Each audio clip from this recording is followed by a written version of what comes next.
Con il 2010 si apre un triennio positivo per la montagna veneta, grazie al disegno di legge regionale che riverserà 30 milioni di euro sulle vette dolomitiche, tutelandone l'ambiente, promuovendone le attività imprenditoriali e arrestando lo spopolamento. Un disegno riassumibile in 4 punti, come spiega il dottor Guido Munari. Primo è un discorso di recupero di tutti gli interventi di difesa del suolo e di miglioramento, di consolidamento del territorio.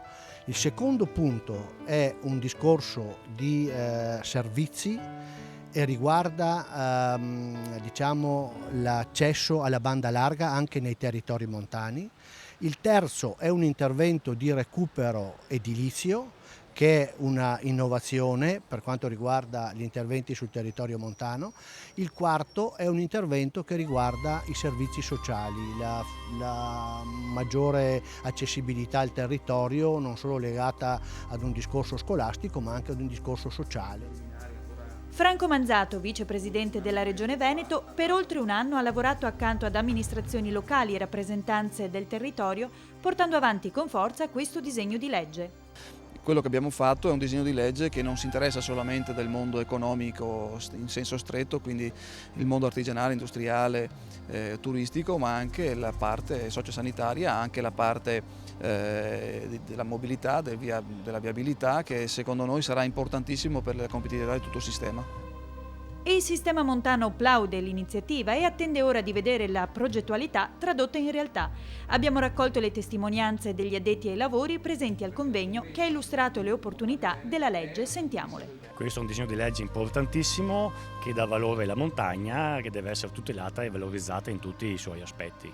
Per la prima volta la legge è partita dal territorio, quindi questo è un dato molto significativo e ritengo che in questa legge ci siano tutte le premesse per accogliere quelli che sono i nostri problemi e trovare anche la soluzione di questi problemi. Da troppo tempo ci si riempie la bocca sui problemi della montagna, ma però poco fino adesso si è fatto.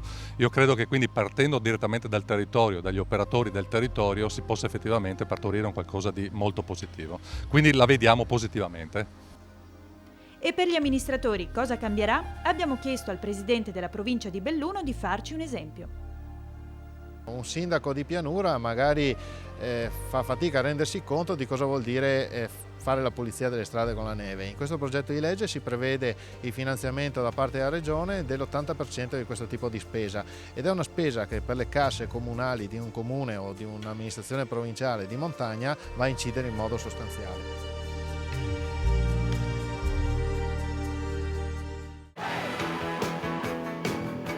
Ed eccoci rientrati per chiudere questa prima parte di Cronache Trevigiane. Con noi il prosindaco Giancarlo Gentilini, che da Treviso è venuto a Zero Branco perché è impossibile perdere l'appuntamento con una mostra che ha 17 anni di storia gloriosa dedicata proprio al radicchio di Treviso. Vedi, ci sono stati che hanno le miniere d'oro. Treviso ha una miniera d'oro data dal radicchio di Zero Branco, il radicchio rosso di Treviso, e quindi sono qua per dare fiducia agli agricoltori e per spronare le autorità governative affinché appoggino nella massima forza appoggino l'agricoltura. Ecco, Giancarlo Gentilini, è vero che questa festa è cresciuta indubbiamente grazie ai produttori, ma grazie anche a tutti i volontari che nel silenzio ogni giorno dell'anno lavorano gratuitamente e lo fanno come secondo lavoro, perché mettere in piedi una festa del genere che ha sempre un grande successo, una parola, un pensiero anche a loro in questo 2010. Vedi, il volontariato è un'altra preziosità del nostro popolo.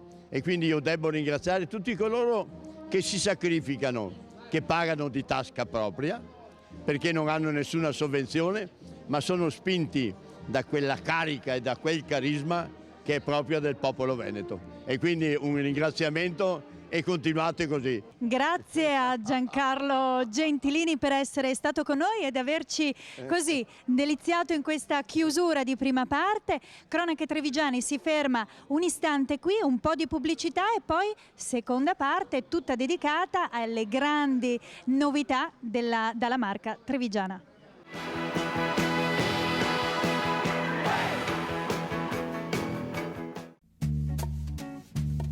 Sappiamo che le somiglianze spesso non sono evidenti. Noi e i nostri clienti ci assomigliamo da sempre.